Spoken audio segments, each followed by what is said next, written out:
Ce qui se passe, voilà, c'est une manifestation pour le soutien à Abdullah Öcalan, qui a été victime d'une piraterie internationale. Hein. Ça, je tiens à le signaler, c'est pas du tout, comme on le prétend, un terroriste. Au contraire, c'est quoi? C'est la résistance.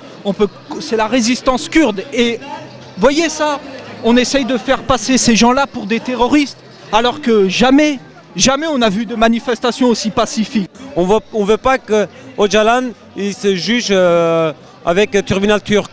Donc nous, tout ce que nous demandons, c'est qu'une conférence internationale s'installe et que le cas de M. Öcalan soit bien étudié. Que M. Öcalan soit ramené, par exemple, je sais pas, en Belgique ou autre part, dans un autre pays européen où il pourra être jugé légalement. La France, par exemple?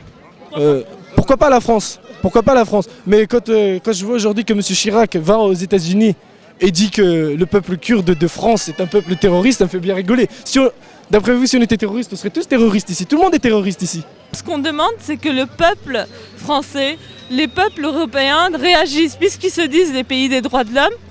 Je sais pas, ça paraît une des causes les plus justes. Les Occidentaux leur vendent des armes.